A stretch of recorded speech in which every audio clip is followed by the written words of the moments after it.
ওকে, তো আমাদের second part Harappan civilisation, যেটা আমি লাস্ট ভিডিওতে যেটা করেছিলাম সেটা ফার্স্ট পার্ট ছিল। এখন আজকে যেটা করছি সেটা হচ্ছে সেকেন্ড পার্ট। এই সেকেন্ড পার্টে আমরা কি দেখবো, আগের দিন পর্যন্ত আমরা যেটা দেখেছিলাম যে হরপ্পা সভ্যতার আয়তন কতটা, কতটা জায়গা জুড়ে, কোথা থেকে কোথায়, north two south, east West, কোন কোন জায়গাগুলো এবং কতটা জায়গা নিয়ে।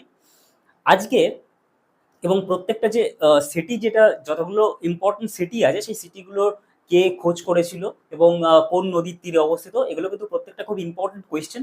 তো তোমরা যারা এই ফার্স্ট ভিডিওটা দেখোনি তারা ফার্স্ট ভিডিওটা অবশ্যই দেখে নেবে। এবার আমরা যেটা করব সেটা হচ্ছে হরপ্পান সিভিলাইজেশনের তখনকার পরিস্থিতি কিরকম ছিল। আমি লাস্ট ভিডিওতে বলেছিলাম যে পরিস্থিতিটা যখন দেখবো তখন ফার্স্ট শুরু করবো আমরা তাদের টাউন প্ল্যানিং নিয়ে, কারণ টাউন প্ল্যানিংটা হরপ্পান সিভিলাইজেশনের most important part was town planning. এই টাউন প্ল্যানিংটা কিরকম ছিল অ্যাকচুয়ালি, হরপ্পান সিভিলাইজেশনের যে টাউন প্ল্যানিংটা ছিল, আমরা কি শুরু করছি টাউন প্ল্যানিং, নগর। দেখবে আমাদের এখনকার সঙ্গে মানে আমাদের এখনকার সঙ্গে তখনকার টাউন প্ল্যানিং এর কতটা অমিল বা মিল যদি খুঁজে পাও তাহলে সেটা দেখবে কি অবস্থা, মানে কিরকম ছিল।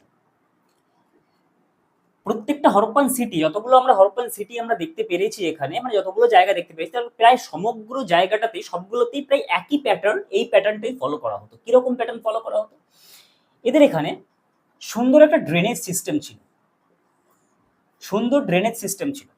প্রত্যেকটি বাড়ির প্রত্যেকটি রাস্তার পাশে একটা করে বড় নর্দমা থাকতো। এই নর্দমার উপরটা হয় ইট দিয়ে তারা ঢেকে দিত, বা এখন কোনো রাস্তা দেখেছো, এখন রাস্তার উপরে ওই স্ল্যাব দিয়ে ইয়ে করে দেওয়া হয়। স্ল্যাব মানে যেটা গাঁথনি দিয়ে স্ল্যাব দিয়ে ড্রেনের উপরে ঢেকে দেওয়া হয়, ঠিক তখনও পাথরের চাই, তখন তো আর স্ল্যাব ওরকম ভাবে মানে ঢালাই হতো না, তো তখন কি হতো, পাথরের বড় পাথরের চাই, সেই চাইটা দিয়ে নর্দমাটা ঢেকে দিত।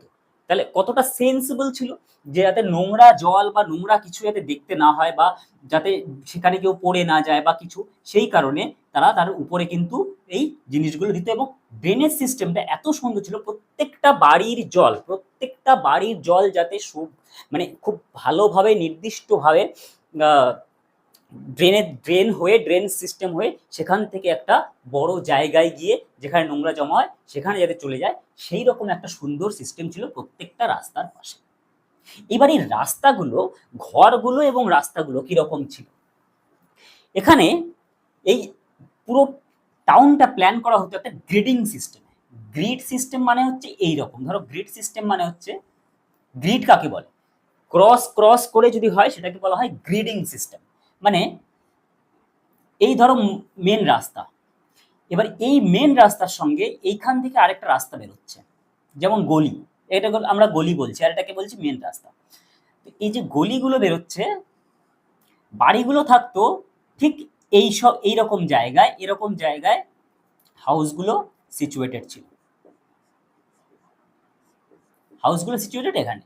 এবার এই এদের এন্ট্রান্সটা এই গলিতে এন্ট্রান্স থাকতো, প্রত্যেকটা হাউসের এন্ট্রান্স কোথায় থাকবে, প্রত্যেকটা হাউসের এন্ট্রান্স থাকবে গলিতে, প্রত্যেকটা হাউসের এন্ট্রান্স থাকবে গলিতে। কোনো সময় এই মেন দরজায়, মেন গেটে, মেন রাস্তায় কিন্তু কোনো বাড়ি এরকম ভাবে করা হতো না, মেন গেটে মেন রাস্তার দিকে তাদের এন্ট্রান্স থাকবে।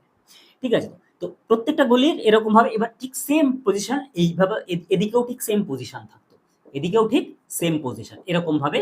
এটাকে বলা হয় গ্রিডিং সিস্টেম। এগুলো কিন্তু রাস্তা, এগুলো রোড, এগুলো সব রোড, এগুলো রোড, এগুলো রোড, আর বাড়িগুলো এইখানে, এটাকে বলা হয় গ্রিডিং সিস্টেম। কত সুন্দরভাবে দেখেছো, যাতে বাইরের থেকে যদি কোনো শত্রুদের আক্রমণও হয় তাহলে তারা ডাইরেক্টলি বাড়িতে ঢুকতে পারবে না।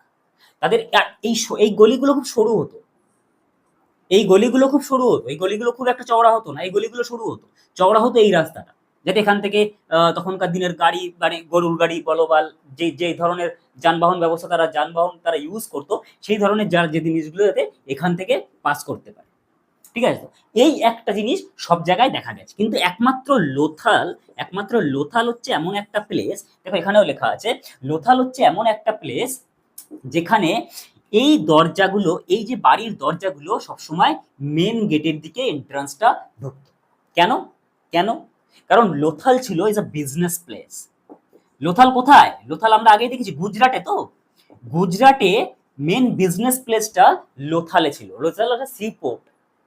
তো বড় বড় জিনিস যাতে তারা এখান থেকে ডাইরেক্ট মালটা এখান থেকে তারা নিয়ে বড় রাস্তায় ধরো গাড়ি লাগালো। দেখবে এখনো দেখবে কোনো কিছু জিনিস ধরো তোমরা গলির ভিতরে থাকো বা আমরা গলির ভিতরে থাকি, আমাদের বাড়ির সামনে গলি আছে, আমাদের মেন রাস্তা থেকে আমাদের বাড়ির গলি 6 ফুট রাস্তা।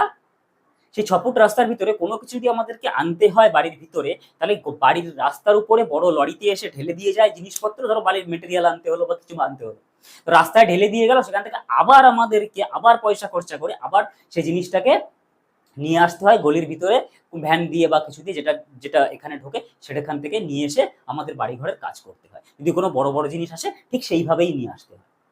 এবার ধরো কেউ অসুস্থ হয়ে গেল, তখন কি হবে? তখন সেই এই সেম প্রসেস, অ্যাম্বুলেন্স তো ঢুকবে না, অ্যাম্বুলেন্স রাস্তায় দাঁড়িয়ে থাকবে, এখান থেকে অন্য কিছুতে করে সে তাকে নিয়ে যাবে। এই হচ্ছে গলির অসুবিধা। তো এরকম গলি আমরা এখনকার সভ্যতায় দেখি, তখনকার দিনে ছিল না। তখন এমন ভাবে তৈরি করা হতো, এবং এই বাড়িগুলো, এই যে গলিগুলো ছিল, এই গলিগুলো কিন্তু এতটা, এই বাড়িগুলো খুব মানে অল্প অল্প অল্প জায়গা নিয়ে, আবার এই পাশে একটা রাস্তা, দুটো বাড়ি থাকবে, আবার এই পাশে আরেকটা রাস্তা, আবার এরকম গ্রেডিং সিস্টেম, এরকম ভাবে যাতে একটা একটা রাস্তার সঙ্গে একটা গলির তোমার যে ডিস্টেন্সটা সেটা যাতে খুব বেশি না হয়ে যায়। কত সুন্দর প্ল্যানিং করতো। এবং এই প্রত্যেকটা রাস্তার পাশ দিয়ে সুন্দর নর্দমা করা হতো, যেটা বললাম ঢাকা নর্দমা, এরকম নয় ওপেন নর্দমা, ঢাকা নর্দমা। এবং একটা সুন্দর সিওয়ারেজ ব্যবস্থা ছিল, যে যে যে জিনিসগুলো পরিষ্কার জলগুলো এখান থেকে বেরোনোর সিস্টেম আলাদা, এবং সিওয়ারেজ যেগুলো নোংরা সেগুলো বেরোনোর জায়গা আলাদা, সেগুলো আলাদা জায়গায় গিয়ে জমা হতো। কতটা সুন্দর ব্যবস্থা ছিল। এবার ঘরগুলো কিরকম হতো? ঘরগুলো দেখো আরো মজার। কিরকম? প্রত্যেকটা ঘর, ধরো এই একটা ঘরের আমি একটা ডায়াগ্রাম করছি, ঠিক আছে? প্রত্যেকটা ঘর উপরের দিকে এই দিকে ধরো এখানে 4 থেকে 5টা ঘরের আমরা সাক্ষ্য পাই।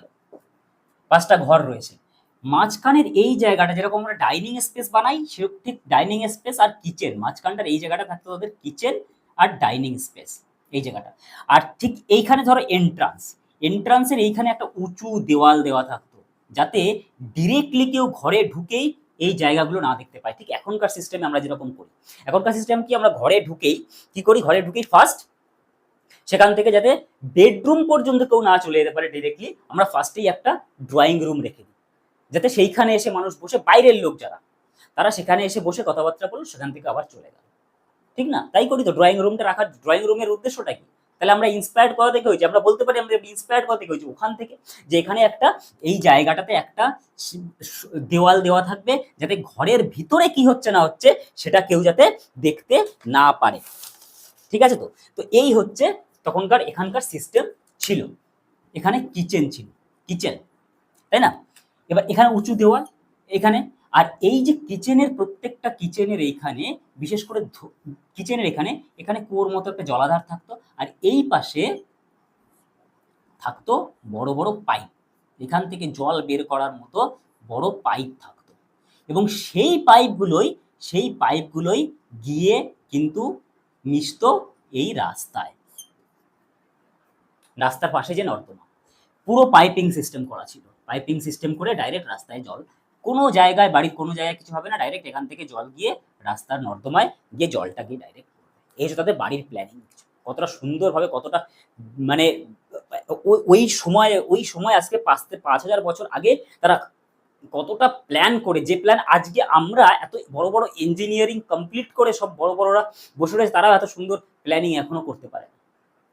এইরকম ভাবে তখনকার দিনে প্ল্যানিং হতো। টাউন প্ল্যানিংটা এরকম ছিল। এটা হচ্ছে ঘরের প্ল্যানিং, আর টাউন প্ল্যানিংটা বললাম একটা গ্রেডিং সিস্টেমে টাউন প্ল্যানিং হতো, এবং নর্দমার ব্যবস্থা থাকতো, জলাধারের ব্যবস্থা থাকতো। আর আরেকটা ইম্পর্টেন্ট জিনিস, সেটা হচ্ছে এই টাউনগুলো দুটো ভাগে বিভক্ত ছিল, দুটো। এটাকে বলা হতো সিটাডেল। কি বলা হতো? সিটাডেল। সিটাডেল মানে উঁচু ঢিবি, উঁচু ঢিবি, উঁচু ঢিবি। মানে দুটো ধরনের, তখনও এখনকার মতো, এখনো যেরকম উচ্চবিত্ত আর মধ্যবিত্ত যারা বড় বড় অ্যাপার্টমেন্টে থাকে, তারা উপর থেকে নিচে দেখে, মানে নিচে বসতে দেখে, ঠিক ঠিক সেরকমই তখনও একটা ক্লাস ছিল। এখনকার মতো ভয়ঙ্কর ছিল না, কিন্তু তখনও একটা ক্লাস ছিল, যে ক্লাসটা উচ্চবিত্ত ক্লাস ছিল। সেই ক্লাসটা তখন কি করতো, তাদেরকে রাখা হতো এবং তারা উঁচু ঢিবি একটু এখান থেকে এখানে যেটা যে এটা ধরো পুরো টাউন, এখানে যে জায়গাটা থাকবে সেটা একটু নিচু থাকবে এবং এটা একটু উঁচু ঢিবি করে তার উপরে এরা থাকবে, তাদের ঘরগুলো থাকবে এখানে। তো এখানে বলা হয় যে এখানে তখনকার দিনে যারা প্রিস্ট ছিল বা একটু উচ্চবিত্ত শ্রেণীর লোক ছিল, বিশেষ করে প্রিস্ট যারা ছিল মানে পুরোহিত বর্গ যারা ছিল, তারা এই সিটাডেলে থাকতো। আর নিচে কারা থাকতো, এখানে কারা থাকতো, এখানে মিডল ক্লাস লোকেরা এবং যারা তাদের থেকে একটু নিচু বর্ণের বা নিচু শ্রেণীর, বর্ণ না তখন তো বর্ণ বিভেদ কিছু ছিল না তখন, নিচু শ্রেণীর যারা তারা এই জায়গাতে থাকতো। এই হচ্ছে তাদের টাউন প্ল্যান। এই যে উঁচু টিলা এটা হচ্ছে নিচু টিলা সিটাডেল, আর এটা হচ্ছে তোমার নিচু জায়গা। টাউন প্ল্যানের পরে আমরা যেটা আসবো সেটা হচ্ছে ইকোনমিক্যাল দিক থেকে তারা কতটা সচ্ছল ছিল, মানে ইকোনমিক্যাল দিক থেকে তারা কিরকম ছিল, ইকোনমি কিরকম ছিল। দেখো তখনকার ইকোনমি মোটামুটি তারা ব্যবসা বাণিজ্যও করতো, তাদের কাছে এগ্রিকালচার প্রোডাক্টসও ছিল, মানে তাদের এগ্রিকালচার ছিল।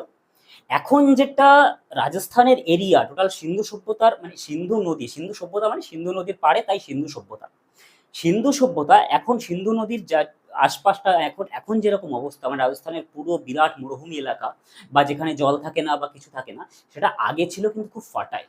কারণ মনে করা হয় ওই সময় ওখানকার, অনেকে বলে ঘাগরা হাক্কার, অনেকে বলে সরস্বতী নদী, ঠিক আছে, এই একটা নদী তখন ওখান থেকে ফ্লো হতো রাজস্থানের উপর দিয়ে, রাজস্থান হরিয়ানা এই রেঞ্জটা থেকে একটা নদী, যে নদীটার এখন বিলুপ্ত হয়ে গেছে, এখন তার উপরে মরুভূমি, সেই জায়গাটা মরুভূমি হয়ে গেছে, কিন্তু সেই জায়গাটা ওই সময় কিন্তু খুব ফার্টাইল ছিল।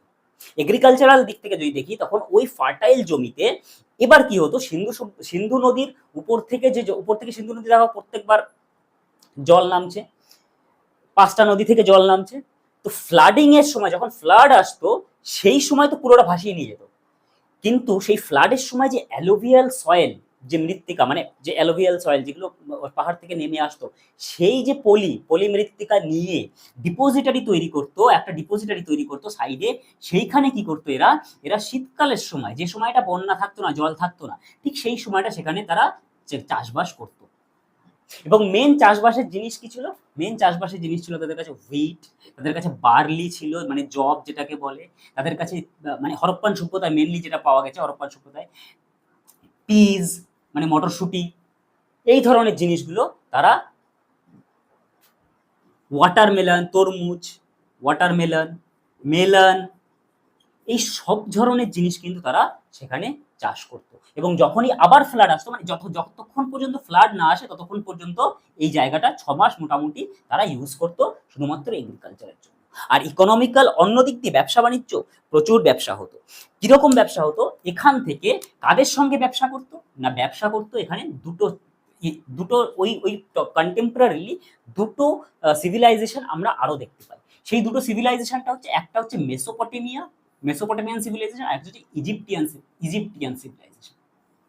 ঠিক আছে, দুটো সিভিলাইজেশন মনে রাখবে, কন্টেম্পোরারি হরপ্পার কন্টেম্পোরারি সিভিলাইজেশন কি যদি কোশ্চেন আসে, তাহলে একটা হচ্ছে মেসোপটেমিয়া আর একটা হচ্ছে ইজিপ্টিয়ান। তো এরা ইজিপ্ট, মেসোপটেমিয়া এবং ইজিপ্টের সঙ্গে ব্যবসা করত। কিরকম ব্যবসা, এবং ইভেন আফগানিস্তানের সঙ্গেও আসবো, কি কি ইম্পোর্ট করা হতো, কি এক্সপোর্ট করা হতো। এরা মেনলি এক্সপোর্ট করতো এদের এগ্রিকালচারাল প্রোডাক্ট, কারণ ওই মেসোপটেমিয়া মানে এখন ধরো মেসোপটেমিয়া হচ্ছে ইরান ইরাকের জায়গাটা, বিশেষ করে ইরান ইরাকের জায়গাটা, আর ইজিপ্ট তো মিশরের জায়গা। তো ওই জায়গাটা যেহেতু মরুভূমি অঞ্চল, ওখানে চাষবাস খুব একটা বেশি হতো না, চাষবাস। আর এখানে হরপ্পান সিভিলাইজেশনে কটন খুব হতো, কটন মানে বস্ত্র তৈরি করার জন্য কটন, ঠিক আছে। তো এই কটন এবং এই যত এগ্রিকালচারাল প্রোডাক্ট, সেই প্রোডাক্টগুলো এরা এখান থেকে পাঠাতো মেসোপটেমিয়া, ইজিপ্টে পাঠাতো।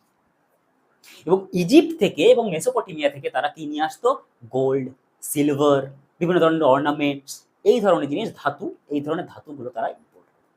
ধাতু আরেকটা, আফগানিস্তান থেকে তারা টিন নিয়ে আসতো, আফগানিস্তান থেকে টিন নিয়ে আসতো, যে টিন আর তামা, কপার পাওয়া যেত কোথায়, রাজস্থানের ক্ষেত্রিতে এখনো দেখবে কপার পাওয়া যায়, রাজস্থানের ক্ষেত্রি যে মাইন সেখানে এখনো কপার পাওয়া যায়। এবং উত্তরপ্রদেশেরও কিছু জায়গায়, ইউপিরও কিছু জায়গাতে আমরা কপার পেতাম। তার মানে আমাদের কাছে কি ছিল, এটাকে ব্রোঞ্জ, এটাকে কি বলা হয়, এটাকে ব্রোঞ্জ সিভিলাইজেশন বলা হয়, ব্রোঞ্জ সভ্যতাও বলা হয় হরপ্পান সভ্যতাকে। তো ব্রোঞ্জটা কিভাবে তৈরি করতো? ব্রোঞ্জটা দুটো জিনিস দিয়ে তৈরি হবে, একটা হচ্ছে অ্যালয়, তো ব্রোঞ্জ তো অ্যালয়, তো দুটো জিনিস দিয়ে তৈরি হবে, সেটা হচ্ছে টিন আর হচ্ছে কপার। তো কপার তো পাওয়া গেল, কারণ রাজস্থানের ক্ষেত্রিতেও পাওয়া যাচ্ছে, ইউপিতেও পাওয়া যাচ্ছে। টিন কোথা থেকে আসবে? টিন নিয়ে আসতো আফগানিস্তান থেকে, ঠিক আছে? আফগানিস্তান থেকে কিছুটা আসতো, বালুচিস্তান থেকে টিন তারা নিয়ে আসতো, ঠিক আছে? এই টিনটা নিয়ে এসে তারপর দুটো মিলিয়ে তারা তৈরি করতো ব্রোঞ্জ, এবং ব্রোঞ্জ তৈরি করে, ব্রোঞ্জ যখন তৈরি করতে পারলো, ব্রোঞ্জ তৈরি করার পরে তারা বিভিন্ন রকমের হাতিয়ার তৈরি করতে পারলো, মানে শক্ত তৈরি করতে পারলো, কারণ তামা তো নরম জিনিস, কপার তো নরম জিনিস, তাদের তো বেশি কিছু হতো না। তো ব্রোঞ্জের পাত্র তৈরি করতে শুরু করলো, ঠিক আছে? তো এই হচ্ছে তখনকার ইকোনমিক্যাল, মানে বিজনেস বেসটা তাদের এইরকম ছিল। আরেকটা ইম্পর্টেন্ট জিনিস আছে, এবার ইকোনমিটা চলতো কি করে? এইসব জিনিসগুলো তো পাঠাতো, ইকোনমিটা চলতো কি করে? তখন অ্যাকচুয়ালি দেখো, তখন ছিল বার্টার সিস্টেম, কোনো মানিটারি সিস্টেম তখন ছিল না, কিন্তু পরবর্তীকালে দেখা যায় যে কিছু সিল, ধরো একটা জায়গায় সিল জিনিসটা কি, আমি একটা জায়গা থেকে একটা জিনিস পাঠাচ্ছি, তো সেই জিনিসটা থেকে পাঠানোর পরে সেই জিনিসটা যে এখান থেকেই যাচ্ছে, তার নিদর্শন হিসাবে কি পাঠানো যেত? একটা করে সিল পাঠানো হতো। সিল মানে তো ধরতে পারো মুদ্রা, সিল পাঠানো হতো। সেই সিলগুলো কিন্তু হরপ্পান সিল। হরপ্পান সিল কিরকম হতো? হরপ্পান সিলে প্রত্যেকটা সিলে সিল মানে শিলমোহর বলতে পারো, আমরা বাংলায় বলি শিলমোহর, সিল, প্রত্যেকটা সিলে লিপি লেখা থাকতো উপরে কিছু, আর একটা করে ফিগারিন মানে একটা করে পশুর ছবি আঁকা থাকতো, পশুর ছবি আঁকা থাকতো। সেটা হতে পারে রাইনোসেরাস, হতে পারে মানে গন্ডার হতে পারে, সেটা হতে পারে বাঘ হতে পারে, সেটা হতে পারে হরিণ হতে পারে, ঠিক আছে? এই ধরনের পশুর কিন্তু ছবি একটা করে পাওয়া যেত, ছবি একটা করে থাকতো, এবং তার সঙ্গে উপরে কিছু লিপি লেখা থাকতো। এই যে লিপিটা হরপ্পান লিপিটাকে বলা হয় বুস্ট্রা ফেডন। কি বলা হয়? বুস্ট্রা ফেডন। এই লিপি এখনো পর্যন্ত উদ্ধার করা হয়নি, যে উদ্ধার করবে তাকে প্রচুর টাকা দেওয়া হবে। সাউথের মুখ্যমন্ত্রী বলেছেন স্ট্যালিন, যে হরপ্পান লিপি উদ্ধার করে দেবে তাকে প্রচুর টাকা দেবে। তার কারণ কি? তার কারণ ওই যে আর্য আর অনার্যের লড়াই এখনো চলছে। এ তো পলিটিক্স তো এখন তো পলিটিক্স ছাড়া সবকিছুতেই পলিটিক্স চলে না, বইয়ের ভিতরেও পলিটিক্স ঢুকে গেছে এখন, তো পলিটিক্স তো চলবেই। তো সেই লিপি যে উদ্ধার করবে তাকে প্রচুর পয়সা দেবে, কারণ সেই লিপি আর্যরা লিখেছিল না অনার্যরা লিখেছিল, অনার্যরা আমাদের দেশে আগে এসছে না আর্যরা আগে এসছে, এই নিয়েই তো মারামারি চলছে এখন। চলুক, তো যাই হোক, আমরা আমাদের কাজ করি। এবার এই জিনিস, এই যে লিপিগুলো, এই লিপিগুলো কিভাবে আমরা জানলাম যে মেসোপটেমিয়া ইজিপ্টের সঙ্গে হরপ্পার তোমার ছিল, ট্রেড ছিল? এই লিপিগুলো কিন্তু মেসোপটেমিয়ার উর আর সুসা বলে দুটো জায়গাতে এই যে হরপ্পান সিল এইখানে কিন্তু পাওয়া গেছে। সেখান থেকে আমরা জানতে পারি যে না, হরপ্পার সঙ্গে এরা ব্যবসা চলত। এবং মেসোপটেমিয়ার কিছু মানে লেখায় আমরা মেলুহাদের বর্ণনা পাই। এই মেলুহাই ছিল অ্যাকচুয়ালি হরপ্পান সভ্যতার লোকেদের ওরা মেলুহা বলে ডাকতো। সেই মেলুহাই ছিল এখানকার মেল বসবাসকারী লোকেদের, মেসোপটেমিয়ার লোকেরা মেলুহা বলতো। আরেকটা ইম্পর্টেন্ট জিনিস, সেটা হচ্ছে দিলমান বলে একটা জায়গা। দিলমান, এটা most probably Persian Gulf that means ইরানের পাশে পার্সিয়ান গালফ। তো ওই জায়গাটাতে একটা দিলমান বলে একটা জায়গা ছিল, সেই জায়গাতে কিন্তু এর ইন্টারমিডিয়ারি জায়গাটা কিন্তু ছিল এইখানে, মানে ওরাও এখানে আসতো, এরাও এখানে যেত, এই দুটোর মিলনস্থল ছিল এই জায়গাটা। ধরো একটা মার্কেটে বসবে, মার্কেটটা কোথায় বসবে? তো এরাও এইখানে আসবে, এরাও এখান থেকে এই পর্যন্ত যাবে, সেই জায়গাটা হচ্ছে মার্কেট প্লেস, বলতে পারো এটা এখন মার্কেট প্লেস। এইখানে কিন্তু এইসবের নিদর্শনগুলো, এই ইকোনমিক্যাল ট্রেডগুলোর নিদর্শন কিন্তু পাওয়া গেছে। এবার লিপি গেল, মানে কি শিলমোহর ইউজ করতো সেটা গেল। এবার আসি যে সংস্কৃতি কিরকম ছিল। দেখো, তখনও রিলিজিয়াস ছিল, কিন্তু সেই রিলিজিয়ানটা তারা কি করতো? রিলিজিয়ানটা সবসময়, সেই সময় রিলিজিয়ানটা কিরকম ছিল? কোনো রকমের টেম্পল কিন্তু আমরা কোথাও দেখতে পাই না, হরপ্পার সভ্যতার কোনো জায়গাতে কোনো রকমের টেম্পল আমরা দেখতে পাই না। কিন্তু তারা পুজো করতো আগে, তারা প্রকৃতিকে পুজো করতো, তারা নেচারকে পুজো করতো। আমরা নেচারকে পুজো করার মধ্যে আমরা কি কি দেখতে পাই? আমরা দেখতে পাই সেখানে মাদার গডেসকে আমরা দেখতে পাই, আমরা তাছাড়াও পশুপতি মানে পশুপতি বলতে শিবের একটা পশুপতির মূর্তি আমরা সেখান থেকে পাই। ঠিক আছে, পশুপতির মূর্তি আমরা পাই, মানে শিবের মূর্তি, এবং শিব ধ্যানরত অবস্থায় শিব রয়েছে, এবং তার আশেপাশে ঘিরে আরো কিছু প্রাণীর আমরা কিন্তু শিলে দেখতে পাই। এই হচ্ছে পশুপতির মূর্তি। এই পশুপতির মূর্তি আমরা পেয়েছি রিলিজিয়ান দিক দিয়ে, কিন্তু কোনো টেম্পল, কোনো যে কোনো জায়গায় গিয়ে পুজো করতো সেই রকম কোনো নিদর্শন আমরা পাইনি। তবে হ্যাঁ, একটা রিলিজিয়াস জায়গা আমরা পেয়েছি, সেটা হচ্ছে great bath of Mohenjodaro. Great bath of Mohenjodaro, যেটা বলা হয় যে মহেঞ্জোদারোতে গ্রেট বাথ যেটা ছিল, সেইখানে বলা হয় যে সেখানে শুধুমাত্র ধার্মিক আচার করার জন্যই ওই অত বড় একটা বৃহৎ স্নানাগার তৈরি করা হয়েছে। কত বড় ছিল? 11.88 ইন্টু 7.01 ইন্টু 2.43 মিটার এর টোটাল ডাইমেনশন ছিল। কিরকম? এটা ছিল লেন্থ, লম্বায় এতটা ছিল, প্রস্থে এতটা ছিল 7 মিটার, আর ডিপ ছিল 2.43 মিটার। এটা ছিল গ্রেট বাথের আয়তন। ঠিক আছে, তাছাড়া আমরা অ্যাসেম্বলি হল দেখতে পাই, এবং সিটাডেল তো আমরা দেখতেই পাচ্ছি। তার মানে পুরোহিতদের একটা স্থান ছিল, তারা পুজো আর্চা করতো, তারা মানতো, প্রিস্টদের মানতো, কিন্তু টেম্পল আমরা সেরকম ভাবে কিন্তু সেখানে পাইনি। এই গেল রিলিজিয়াস দিকটা। এবার আর কি? সেখানে টেরাকোটার জিনিস পাওয়া যেত। সেখানে টেরাকোটার জিনিস মানে, আচ্ছা, আরেকটা ইম্পর্টেন্ট জিনিস, সুতির বস্ত্র, তারা সুতির বস্ত্র পরতো। সুতির বস্ত্র কেন বললাম? ওই যে বললাম না, ট্রেড করতো, প্রচুর পরিমাণে কটন হতো এই এলাকাতে, এবং সেই জন্য তারা সুতির বস্ত্র পরতো। কিন্তু মানে নিচে ধুতি টাইপের একটা কিছু, এবং উপরে একটা কাপড়ের খণ্ড উপরের দিকে তারা পরতো। এই একটা জিনিস পরতো। তা সেটা আমরা কিরকম ভাবে পাই? আমরা একটা মহেঞ্জোদারোতে একজন প্রিস্টের ছবি পাই। প্রিস্টের দাড়ি, মানে বিয়ার্ড ফেস, একজন প্রিস্টের ছবি পাই। সেখান থেকে আমরা দেখতে পাই যে তার গায়ে একটা সুতির বস্ত্র বা নকশা করা সুতির বস্ত্র কিন্তু সেখানে কিন্তু রয়েছে। তো সেইখান থেকে আমরা জানতে পারি, এবং কিছু সুতির বস্ত্রে কিছু মোড়ানো অস্ত্রশস্ত্র আমরা পাই, এবং সেই জায়গা থেকে আমরা বুঝতে পারি যে সুতির বস্ত্রের প্রচলন ছিল সেখানে। এবং তারা প্রধানত নিরামিষাশী তারা যারা নিরামিষাশী ছিল, তারা জব, তারপরে তোমার বার্লি, গম, চালের প্রচলনটা, ধানটা খুব পরবর্তীকালে, অনেক পরে প্রচলনে আসে চাল। এই সব তাদের নিরামিষাশীদের ছিল, এবং মাছ মাংস আমিষ, যারা আমিষাশী ছিল, তারা মাছ মাংস কিন্তু তারা দুটোই খেত।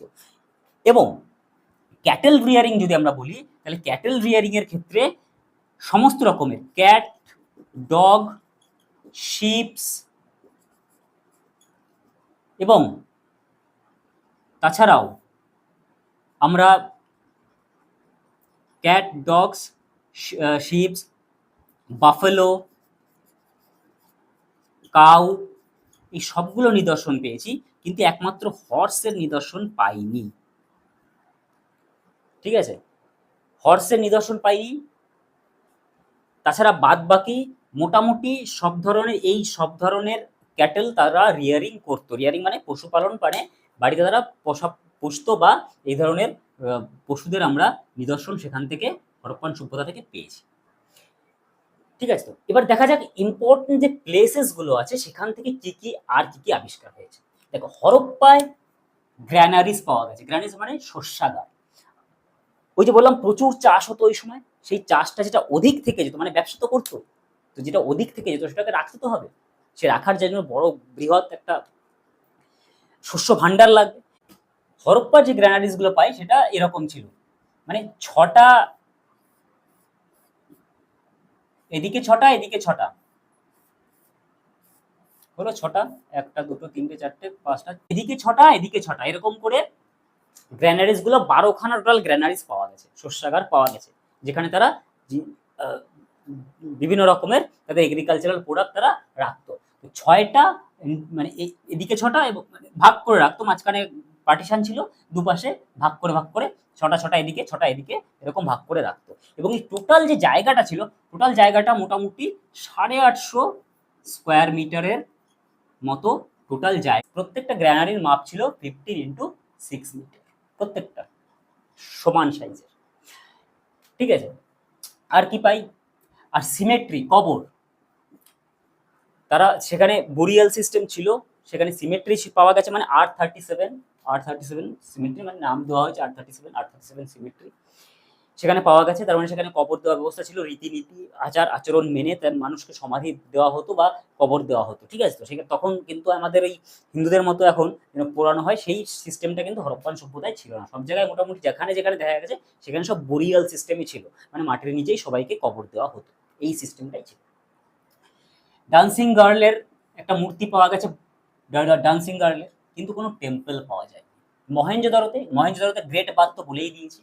অ্যাসেম্বলি হল পাওয়া গেছে, বল লার্জ গ্র্যানারি পাওয়া গেছে, সেটা 45 metre into 15 metre, 45 into 15 metre চওড়া, 45 ইন্টু 15 মিটার মানে 45 মিটার লম্বা এবং 15 মিটার চওড়া। এটা একটা বড় গ্র্যানারি পাওয়া গেছে, সেখানে বেশি পরিমাণে জিনিসপত্র রাখা যায়, সেরকম একটা বড় গ্র্যানারি পাওয়া গেছে। ওভেন কটন মহেঞ্জোদারোতে পাওয়া গেছে, বললাম না, তার মানে সুতির বস্ত্র তারা পরিধান করতো এবং ওভেন কটন সেখানে পাওয়া গেছে, সাক্ষ্য আমরা পেয়েছি। ব্রোঞ্জ ডান্সিং গার্ল,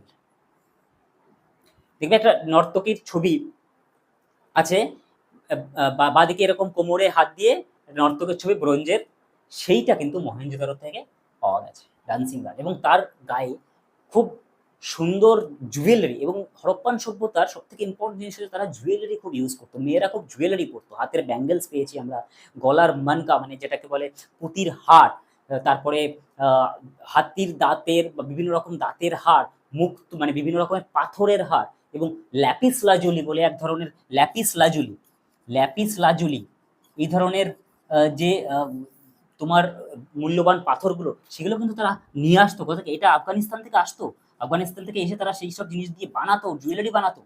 এবং গোল্ড সিলভার তো মেসোপটেমিয়া, ইজিপ্ট, এইসব জায়গা থেকে গোল্ড সিলভার তারা পাচ্ছেন, সেসব জায়গা থেকে গোল্ড সিলভার নিয়ে এসে তারা খুব পরিমাণে অলংকার করতো, মেয়েরা প্রচুর পরিমাণে অলংকার করতো, মানে খুব মানে সাজসজ্জায় একদম পরিপাটি ছিল বলতে গেলে, সুন্দর করে। এবং যে ডান্সিং গার্লের এখানে ছিল, তার চুলটা সুন্দর করে বাঁধা রয়েছে, দ্যাট মিনস বলতে পারো এখনকার সভ্য সমাজের একজন যে নারী, ঠিক সেরকম নারীর একটা প্রতিমূর্তি সেরকম কিন্তু ছিল। ঠিক আছে, আরেকটা জিনিস সেটা হচ্ছে ডাম্প অফ স্কেলেটন। সেখান থেকে এই যে ডাম্প অফ স্কেলেটন মানে হচ্ছে হাড়ের গাদা, মানুষের হাড়ের গাদা এক জায়গায় পাওয়া গেছে, সেখান থেকে এই মহেঞ্জোদারো কথার অর্থই হচ্ছে মৃতের স্তূপ, মৃতের স্তূপ। এখান থেকেই এই যে পাওয়া গেছে, সেখান থেকে নামটা হয়েছে এই মৃতের স্তূপ মহেঞ্জোদারো। ঠিক আছে, পাওয়া গেছিল। এবার সেটা কি কারণে, কোনো রোগ বা কোনো আক্রমণ, বহির আক্রমণ থেকে হয়েছে বা কি কারণে, সেটা এখনো পর্যন্ত উদ্ধার হয়নি। মাদার গডেস, বললাম যেটা মাদার গডেস পাওয়া গেছে, মাদার গডেস দ্যাট মিনস প্রকৃতির পূজা, প্রকৃতির দেবী, তাকেই তখনকার মাদার গডেস হিসেবে দেখা হতো। তার মানে তখন নারী পূজার প্রচলন ছিল, নারীদের সম্মান দেওয়া হতো, নারী পূজার প্রচলন ছিল। তাহলে দেখো তখন কতটা উন্নত ছিল, যেটা এখন সম্মান দেওয়া হয় না। নারীদের সম্মান তখন সেই সমাজে দেওয়া হতো। পশুপতিনাথের মূর্তি পাওয়া গেছিল, যেটা একটু আগে আমি বলেছি। লোথালে ডকইয়ার্ড, বললামই আগে, লোথাল বিজনেস প্লেস ছিল, ডকইয়ার্ড তো অবশ্যই থাকবে। মেল ফিমেল একসঙ্গে বুরিয়াল, বলতে পারো তখনকার দিনে রোমিও জুলিয়েট, সেখানে হয়তো তখনকার দিনে হয়তো এরকম প্রথা ছিল রোমিও জুলিয়েটের। তো মেল ফিমেলকে একসঙ্গে, তবে আমরা এখান থেকে আরেকটা কনসেপ্ট পাই, সেটা হচ্ছে সতী তো তখন ছিল না, হয় মানে ছিল কি সতী প্রথা, যে যখন স্বামী মারা যাবে তার সঙ্গে স্ত্রীকে কবর দেওয়া হবে, একসঙ্গে ইয়ে করা হবে। তো সেগুলো কন্ট্রোভার্সি, বাট সেরকম কোনো ইয়ে পাইনি, কিন্তু একটা ইয়ে পেয়েছি যেখানে মেল ফিমেল একসঙ্গে কবর দেওয়া হয়েছে। এবার সেটা কিসের জন্য, হয়তো একসঙ্গে মারা গেছিল তার জন্য হয়েছে। আরেকটা জায়গায় আমরা রোপার বলে একটা জায়গা, সেখানে ডগ অ্যান্ড হিউম্যান একসঙ্গে বুরিয়াল করা হয়েছে, একসঙ্গে কবর দেওয়া হয়েছে। তো সেখান থেকে আমরা বলতে পারি যে পশুদের প্রতি প্রেম, বা যে এখনো আমরা দেখি কুকুররা এত প্রভুভক্ত হয়, তো সেরকম সময় সেটাও হতে পারে, অথবা এটাও হতে পারে জোর করে যে প্রভু মারা গেছে তার সঙ্গে কোনো অ্যানিমেল স্যাক্রিফাইস হচ্ছে, এটাও হতে পারে। দুটো পক্ষই দেখতে হবে আমাদেরকে, আমরা দুটো পক্ষই দেখবো, কারণ আমাদের কাছে তো সঠিক কেউ বলে যায়নি, কারণ লিপি উদ্ধার করতে পারিনি আমরা, লেখা তো আমরা কিছু উদ্ধার করতে পারিনি। সুতরাং আমাদেরকে দুটো দিক ধরেই চলতে হবে, যে হয় তার তখন প্রভু ভক্ত ছিল সেই জন্য কুকুরকে তখন তার সঙ্গে বুরিয়াল করা হয়েছে, অথবা অ্যানিমেল স্যাক্রিফাইস একটা রীতি ছিল, সেই অ্যানিমেল স্যাক্রিফাইসের জন্য সে যা তাকে মানুষের সঙ্গে কুকুরের বুরিয়াল দেওয়া হয়েছে। এখানেও আমরা সতী প্রথা ধরতে পারি, অথবা রোমিও জুলিয়েটকেও ধরতে পারি, যে একসঙ্গে দুজন মারা গেছে, তাদের প্রেম ভালোবাসা এতটা ছিল, এটাও ধরতে পারি। সুতরাং কোনো কিছু এক পক্ষ হয়ে ভাবাটা দার্শনিকভাবে কোনো সময় উচিত নয়। দর্শনে এটাই বলে যে কোনো রকম কোনো কিছু এক পক্ষ হয়ে ভাবা উচিত নয়, দুটো পক্ষ হয়ে ভাবতে হবে। ফায়ার অল্টার্স আমরা যজ্ঞক্ষেত্র পেয়েছি, আমরা আইভরি স্কেল মানে মাপার যে স্কেল হয় সেই স্কেল আমরা হাড়ের বা আইভরি মানে দাঁতের হাতির দাঁতের স্কেল, সেখান থেকে স্কেল তৈরি করা, সেটা আমরা সাক্ষ্য পেয়েছি লোথাল থেকে। কালীবাঙ্গা কি পেয়েছি? প্লাফড ফিল্ড, প্রচুর বড় একটা জায়গা জুড়ে কর্ষণ করা জমি, চাষ করা জমির নিদর্শন আমরা পেয়েছি, তাই সেখান থেকে আমরা বুঝতে পারি যে কালীবাঙ্গায় প্রচুর পরিমাণে চাষ হতো। ক্যামেল বোন, তার মানে তখন উটও ছিল, ক্যামেল বোন যদি পাওয়া যায় তার মানে তখন উটও ছিল। হাই ওয়ালস, এই এমন একটা জায়গা, কালীবাঙ্গা এমন একটা জায়গা যেখানে টাউন প্ল্যানিং এ প্রত্যেকটা সিটাডেল এবং যে নিচের যে স্থলটা, নিচের যে জায়গাটা, সেই জায়গাটাতে মাঝখানে উঁচু উঁচু দেওয়াল দেওয়া ছিল, ইটের বড় বড় ইটের স্তূপ পাওয়া গেছে, সেখানে ইটের বড় বড় দেওয়াল পাওয়া গেছে। রাউন্ড শেপ এবং স্কোয়ার শেপ বুরিয়াল পাওয়া গেছে, মানে গোলাকার এবং চতুষ্কোণ বুরিয়াল মানে কবর পাওয়া গেছে, এবং সেখানে সেই কবরের ভিতরে মাটির পাত্রের মধ্যে মাটির পাত্র এবং মাটির পাত্রের মধ্যে যাকে কবর দেওয়া হচ্ছে তার সোনা গয়না অলংকার সমস্ত কিছু সেখানে তার সঙ্গে দিয়ে দেওয়া, এটা কিন্তু আমরা কালীবাঙ্গায় দেখতে পাই, এবং একমাত্র প্লেস যেখানে আমরা ডিজাইন করা ব্রিক পাই। আচ্ছা হ্যাঁ, এই যে বাড়ি বানাতো হরপ্পান সিভিলাইজেশনে, যে বাড়িটা বানানো হতো, সেই বাড়িঘরগুলো কিন্তু পোড়া ইটে বানানো হতো। খুব ইন্টারেস্টিং জিনিস, পোড়া ইটে, যাতে শক্তপোক্ত হয়, পোড়া ইটে বানানো হতো। এবং সেটা কোথা থেকে আসতো? ওই যে ন্যাচারাল ভেজিটেশন বললাম, সিন্ধু নদীর ওই চারিপাশে ওইখানে প্রচুর বন জঙ্গল ছিল একসময়, সেখান থেকে তারা কাঠ ব্যবহার করতো ঘর বানানোর জন্য, এবং সেই কাঠ ব্যবহার করতো জ্বালানির জন্য, এবং সেই কাঠ জ্বালিয়ে ইট পুড়িয়ে সেই ইট দিয়ে কিন্তু তারা ঘরবাড়ি বানাতো, এবং প্রত্যেকটা ইটের সাইজ ছিল 1:2:4, 1:2:4 তারা ইটগুলোর সাইজে বানাতো, 1:2:4। মানে এখন আমাদের কিরকম হয়, এখন আমাদের কি হয় দেখো, 3 ইঞ্চি, 5 ইঞ্চি আর 10 ইঞ্চি, এইটা হচ্ছে এখনকার ইটের সাইজ। আর তখন 1:2:4 ইটের সাইজ ছিল তখন 1:2:4, ঠিক আছে না? এই ছিল তখনকার ইটের সাইজ, ছোট মানে ঘরের জন্য ছোট ইট, আর দেওয়ালের জন্য একটু বড় মাপের ইট তারা ইউজ করত। এটা গেল। এবার চানহুদারোতে কি পাচ্ছি? নো এনি ফর্টিফাইড স্ট্রাকচার, কোনো ফর্টিফাইড স্ট্রাকচার কিন্তু চানহুদারোতে পাইনি, কোনো ফর্টিফাইড স্ট্রাকচার। এগুলো প্রত্যেকটা কোয়েশ্চেনের মানে এক্সামের কোয়েশ্চেন, কোথায় কি পাওয়া যায় প্রত্যেকটা এক্সামে আসে, কিন্তু খুব ভালো করে মাথায় রাখবে। নো এনি ফর্টিফাইড স্ট্রাকচার, কিন্তু কোনো ফর্টিফাইড স্ট্রাকচার চানহুদারোতে পাওয়া যায়নি। বিড ফ্যাক্টরি পাওয়া গেছে। বিড ফ্যাক্টরি মানে ওকে বললাম যে অলংকার পড়তো, বিড মানে হচ্ছে পুঁতির মালা, এখন যেটা আমরা পড়ি সেটা হচ্ছে বিড ফ্যাক্টরি, পুঁতি। এবং সেই পুঁতি কোথা থেকে আসতো? সে ঝিনুকের হতে পারে বা কিছু হতে পারে, কিন্তু বিডের সুতোর ভিতর করে ওই ছোট ছোট পুঁতি পাথর মিশিয়ে একটা বিড তৈরি করার ফ্যাক্টরি এখান থেকে আমরা উদ্ধার করতে পারি। অনলি প্লেস নো সিটাডেল, এখানে কোনো সিটাডেল ছিল না, দ্যাট মিনস সবাই ওই জায়গাটাতে সমান ছিল। কোনো সিটাডেল মানে প্রিস্টদের কোনো বা উচ্চ নিচ্চ শ্রেণী বলে করেছিল না, প্রিস্টদের জন্য আলাদা কোনো জায়গা ছিল না। বানওয়ালিতে আমরা কি দেখতে পাই? Toys of clay plough. আচ্ছা, চাষের যে জিনিসগুলো আমরা চাষ করতো, সেই চাষ কি দিয়ে করতো সেরকম কোনো সাক্ষ্য কিন্তু আমরা পাইনি। তবে ধরে নেওয়া হয় যে কাঠের লাঙলও তৈরি করতে পারে তারা, অথবা ব্রোঞ্জ দিয়ে যে ফলাটা হয় লাঙল দেখেছো তো? যারা গ্রামের ছেলে তারা অবশ্যই লাঙল দেখেছো। তো সেই লাঙলের ফলাটা ব্রোঞ্জ দিয়ে তৈরি করা হতো, এবং কাঠেরই মেনলি লাঙলটা তৈরি করা হতো। কাঠের লাঙল কিরকম দেখতে হয়, যারা ইংলিশ মিডিয়ামের স্টুডেন্ট বা শহরের ছেলে মেয়ে তারা তারা নাও জানতে পারো, লাঙলটা ঠিক আমি আঁকতে পারলে, যদি আঁকতে পারি তাহলে এরকম, মানে সরি, এই আর এই এরকম থাকতো লাঙলের স্ট্রাকচার, এখানে একটা ফলা লাগানো থাকতো, আর এখান থেকে একটা থাকতো, এখানে একটা ধরে এই জিনিসটা ধরে, এই জিনিসটা গরুর, মানে গরু হোক বা বাফেলো হোক যার হোক, এই জিনিসটা তার মাথায়, তার গায়ে লাগিয়ে দেওয়া হতো, এবং এই জিনিসটা দিয়ে মাটি খুঁড়ে খুঁড়ে নিয়ে যাওয়া হতো। এটা হচ্ছে লাঙলের সিস্টেম। লাঙল এরকম টাইপেরই লাঙলটা হয় খানিকটা। তো এই হচ্ছে লাঙল। তো এখানে যেহেতু খেলনা লাঙল পাওয়া গেছে, সেখান থেকে আমরা জানতে পারি যে চাষ তারা লাঙল দিয়েই করতো, এবং সিকেলস পাওয়া গেছে, মানে ওই হাড় দিয়ে, হাড় কেটে কেটে কেটে কেটে সিকেল মানে কাস্তে বানাতো, সেই কাস্তে দিয়ে তারা যে ধান বা গম বা কিছু সেগুলো কাটতো হচ্ছে কাস্তে দিয়ে, সেই সিকেল।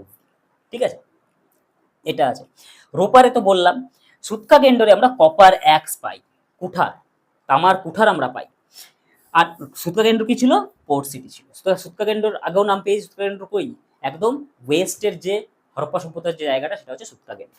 ঠিক আছে, ধোলাবিরাতে আমরা কি পাচ্ছি? বিগ রিজার্ভার পাচ্ছি, বড় জলাধার পাচ্ছি আমরা ধোলাবিরাতে। ইউনিক হারভেস্টিং সিস্টেম ছিল সেখানে, হারভেস্টিং বা জলসেচের ব্যবস্থা খুব উন্নত ছিল সেখানে ধোলাবিরায়। তাছাড়া রাখিগাড়ি সব থেকে ওল্ডেস্ট এবং সব থেকে বড় এখনো পর্যন্ত উদ্ধার হওয়া সাইট, যেটা হচ্ছে সব থেকে ওল্ডেস্ট এবং সব থেকে বড় সাইট, এবং সেখান থেকে আমরা কিছু ফিমেল ফিগারিন্সও পাচ্ছি।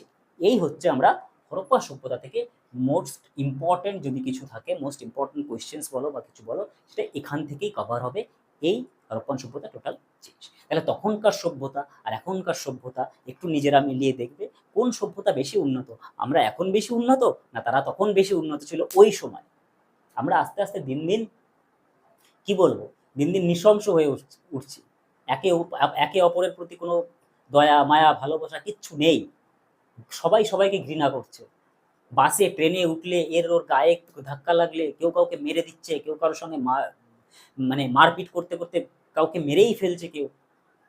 পলিটিক্যাল তো সমস্যা দিনের পর দিন লেগেই রয়েছে। তো আসলে উন্নত কারা ছিল? তারা সুখী ছিল, তারা উন্নত ছিল। আর আমরা আমরা দিন দিন অসুখী হচ্ছি, অনুন্নত হচ্ছি। আমাদের টাউন প্ল্যানিং বলে কিছু নেই, আমাদের কোনো কিছু নেই। আশেপাশে যত পুকুর ছিল, যত জলাশয় ছিল, সব বুঝিয়ে বড় বড় বিল্ডার্সরা, পলিটিক্যাল লোক বড় বড় বিল্ডার্সরা সেখানে নিজেদের বড় বড় বিল্ডিং বানাচ্ছে। আলটিমেট কি হচ্ছে? জলের স্তর নেমে যাচ্ছে, নিচে জলের স্তর নেমে যাচ্ছে। এই জলগুলো কি হয়? এই পুকুরগুলোতে কি হয়? পুকুরগুলোতে জল গিয়ে জমা থাকে এবং সেখান থেকে জল নিচের দিকে নামে, এবং সেইটাই ফিল্টার হয়ে নামে বলেই আমরা জলটা, নিচের জলটা উপরে উঠে খেতে পারি। কদিন পরে সেটাও পাবো না খেতে। খুব হাই টাইম চলে এসছে। নিজেরা আশেপাশে নিজেদেরকে ঠিকঠাকভাবে রাখো, এবং নিজেদের আশেপাশটা নিজেরা ঠিক রাখতে হবে। কোনো পলিটিক্যাল লিডারের উপর ভরসা করে থাকলে কিন্তু আমরা আমাদের নেক্সট জেনারেশনকে আমরা খুব বড় বিপদের মধ্যে ফেলে যাচ্ছি। অনেকে বলে যে আমাদের জেনারেশন বলে যে আমাদের জেনারেশনটা খুব ভালো, আমাদের নেক্সট জেনারেশনটা মোবাইল দেখছে, সবসময় কোনো কিছু করছে না। তাদেরকে তৈরি করেছি তো আমরা। আমরা যদি টেকনোলজি এইরকমভাবে মিসইউজ না করতাম, তাহলে তারা আজকে এরকম জিনিস তৈরি হতো না। সুতরাং নেক্সট জেনারেশনকে গালাগালি না দিয়ে নিজেদের জেনারেশনটাকে ঠিক করো। নিজেদের জেনারেশনটাকে, আমি বলবো আমাদের জেনারেশনটাই সব দোষ, আমাদের জেনারেশনটাকে ঠিক করতে হবে। আমাদের আগের যে জেনারেশন ছিল সেই জেনারেশনটা আমাদেরকে বোঝাতে পারিনি, কিন্তু আমাদের দায়িত্ব আমাদের পরবর্তী জেনারেশনকে বোঝানো এবং নিজেদেরকে ঠিকঠাক জায়গা তৈরি করা, না হলে সব শেষ হয়ে যাবে আস্তে আস্তে, সব শেষ হয়ে যাবে। প্রকৃতি আমাদের সঙ্গে বারবার কিন্তু বলছে যে এখনো পর্যন্ত সময় আছে, শুধরে নাও, না হলে এরপরে সময় থাকবে। তো সেই হরপ্পান সিভিলাইজেশন থেকে আমরা এই জিনিসই জানতে পারি যে কিভাবে টাউন প্ল্যানিং কিভাবে করতে হয়, কিভাবে ইকোনমিকে ঠিক রাখতে হয়, কিভাবে এগ্রিকালচার করতে হয়, কিভাবে কত কিছু প্রত্যেকটা জায়গার কোথায় কি করতে হয়, সেটা আমরা ওখান থেকে জানতে পারি, কিন্তু এখন আমরা সেই জিনিসটাকে কাজে লাগাতে পারছি। দ্যাটস ইট, আজকের জন্য এই পর্যন্তই। নেক্সট ভিডিওতে আবার দেখা হবে।